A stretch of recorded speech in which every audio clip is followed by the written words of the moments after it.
y por lo que recién les acabo de contar, que esto yo lo leía de la ficha que me preparó la producción, porque no tenía idea de el historial del doctor Trota. Bueno, es un tipo al que evidentemente tiene una vocación por hacer tareas humanitarias en estos lugares en conflicto. Trota, ¿me escucha ahora?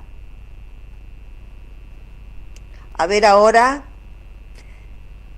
No, me parece que no me A ver acá qué escucha. dice, ya veo, lo llamamos de nuevo, a ver ahora, a lo mejor hay algo No, vinculado al teléfono, ¿no? Puede no ser. sé, pero no nos escucha. Me parece que se nos frustra la nota, ¿no? Ahora, Hasta que... Ahí A estamos, ver, ahí estamos. ahora hola Trota, ¿cómo sí, le va? muy bien, un gusto Ay, qué escucharte. suerte Gracias por escucharlo, llamar. No, qué suerte escucharlo a usted, que pensé que se iba a frustrar la nota y teníamos mucho interés en hablar con usted. ¿Cuándo volvió Trota de Medio Oriente? Lamentablemente te escucho muy alejado, pero imagino A verle que si le pueden subir el retorno. ¿Cuándo ahora te escucho. volvió? ¿Cuándo Bueno, volvió a la Argentina? acabo de llegar a Mar del Plata, que es mi ciudad, hace unas pocas horas después de un viaje que ustedes pueden imaginar eterno, parecía, porque fue desde la isla de Malta hasta Roma, Roma, Buenos Aires, y de Buenos Aires finalmente a Mar del Plata. Pero bien, estoy muy bien y con ganas de contar lo que ha vivido, porque me parece que es por demás importante. Cuéntenos, cuéntenos cómo llegó a Gaza y qué es lo que pasó el otro día con el buque en el que, no sé si usted ya había subido al buque o lo vio de afuera el bombardeo. No, en realidad esto de la Flotilla de la Libertad, en base a la experiencia poco afortunada que había tenido el año pasado, cuando el gobierno de Israel hizo tanta presión sobre el gobierno de Turquía, que el buque que llevaba 5.500 toneladas de ayuda a Gaza no pudo salir. En ese entonces se habían hecho conferencias de prensa, invitado a la prensa internacional a que visitara el buque y lo conociera, etcétera, etcétera. Entonces, en base a esa experiencia que, como dije, desgraciada, que no se pudo llevar a cabo, se decidió este año que el buque que quiere de alguna manera romper el bloqueo marítimo a Gaza, llevar un abrazo a los hermanos palestinos y a una ayuda material imprescindible para momentos de emergencia.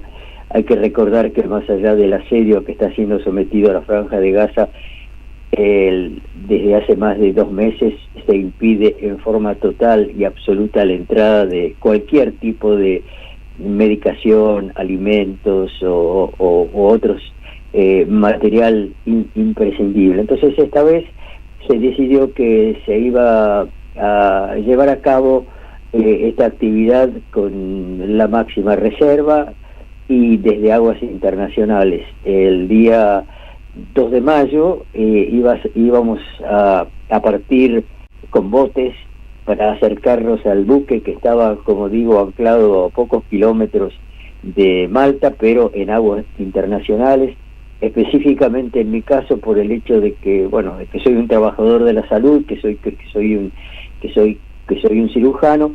Habían decidido que a las 9:30 de la mañana iba a partir el primer bote del cual yo iba a formar parte. Y fue justamente ese día, el 2 de mayo, a las 0:33 de la madrugada, en plena noche, cuando el buque fue atacado. Fueron 2 ataques realizados con drones que le causaron daños muy importantes, un principio de incendio, la entrada de agua con el peligro de hundimiento. No hubo muertos, pero sí algunos heridos, porque nadie se acercó, a pesar que el derecho marítimo así lo exige, ante un buque que está enfrentando una emergencia. Nadie se acercó a ayudar a apagar el fuego. Se acercaron a algunas lanchas que se limitaron a dar vueltas alrededor del buque, pero que tardaron muchísimo tiempo en brindar la ayuda imprescindible, de modo que fue la tripulación, que imaginen ustedes cómo habrá sido la sensación de despertarse en horas de la madrugada en medio del mar con un ataque de esa intensidad, fue la misma tripulación la que tuvo que apagar el incendio y tratar de contener la entrada de agua y bueno, y lanzar un pedido de ayuda a los que estábamos en tierra.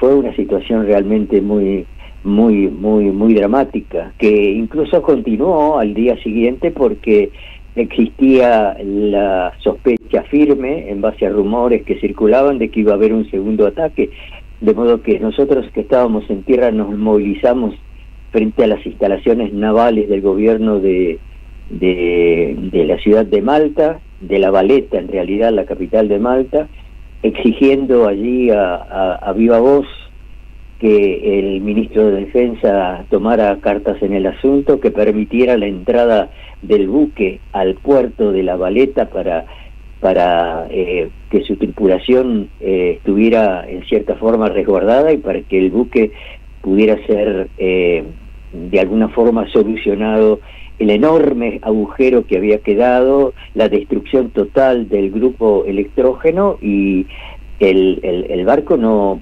quedó impedido totalmente de cumplir con esta misión humanitaria, quedando a la deriva. Así que bueno, nos movilizamos ese mismo día, también al día siguiente frente al Parlamento, con una manifestación pública, y finalmente de varios días, según las últimas noticias que tengo, se permitió la entrada del buque al puerto de La Valeta, pero sus tripulantes bajaron y fueron inmediatamente deportados a su país de origen.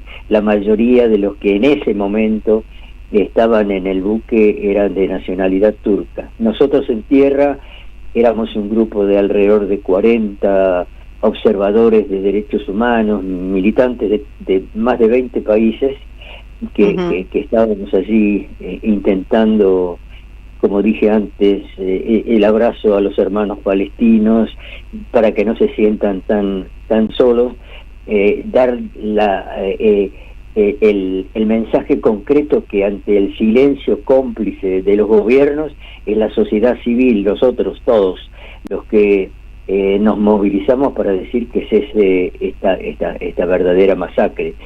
Una masacre que, me permito decir yo, por lo menos como lo veo, creo que más allá del análisis político, económico y social que obviamente es necesario para conocer el origen de todo esto, ya ese análisis desde mi punto de vista ha sido superado por una crisis que no es solamente humanitaria, sino que es una crisis de humanidad. Esto no puede continuar, es algo que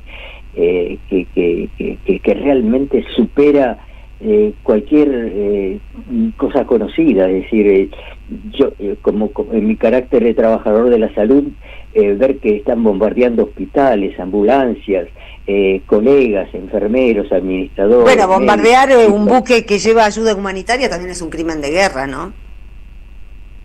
La ayuda humanitaria no se pudo hacer llegar, ni el año pasado ni en este. El bloqueo es absoluto, no solo por tierra, por aire, sino en este caso también por vía marítima. Estábamos leyendo cuando lo presentábamos que usted tiene una amplia experiencia en ayuda humanitaria en lugares en conflicto, ¿no? Bueno, yo pertenecía a una organización médico-humanitaria que es Médicos Sin Fronteras, pero me apresuro a aclarar que para nada soy vocero de la organización, de modo que lo que pueda llegar a decir y hacer no tiene absolutamente nada que ver. No quiero complicar a la organización, que hace más de 20 años que está trabajando en Palestina, incluso en este momento lo hace en Gaza. Sigo perteneciendo a la organización con mucho gusto, con un honor, pero yo no soy vocero. Entonces, como médico cirujano, en general me han mandado a zonas de conflicto. En Yemen estuve 3 veces, también en la provincia de Alepo, en Siria. Obviamente estuve en Gaza en el año 2009, cuando Israel estaba llevando a cabo uno de sus repetidos y estudiados ataques que se llamó en ese momento Operación Plomo Fundido. Y después me ha tocado también estar, pero menos, en zonas de así llamados desastres naturales, ¿no? Pobre naturaleza, le echamos la culpa. En Haití, en Filipinas, por ejemplo. Sí, he estado en varios lugares y en todos, obviamente, en conflictos armados, el dolor y la indignación es una reacción natural, pero lo que vi en Gaza supera absolutamente todo, y por eso que uno siente, tanto yo como mis compañeros, no soy el único, la obligación moral de hablar y decir qué es lo que está pasando ya, para pedir que basta ya. Exactamente. Bueno, nos alegramos de haberlo encontrado. También es un alivio, no sé si un alivio, pero es reparador saber que hay tanta gente como usted, que va a donde nadie quiere ir, ¿no? Para llevar un poco de alivio, o ver si se puede, aunque sea la posibilidad de llevar un poco de alivio, o esta vez irse tan lejos y no poder llegar hasta los sufrientes. Así que bueno, queremos colaborar también con difundir lo que está pasando en Gaza, porque también a nosotros nos parece que es algo absolutamente inconcebible y que Israel está terminando con todos los códigos civilizatorios, ¿no? En esta guerra. Sí, fantástico. Eso es lo que corresponde, y muchísimas gracias, y les mando un abrazo muy grande. Un abrazo grande nuestro para usted, Trota, y gracias por lo que hace.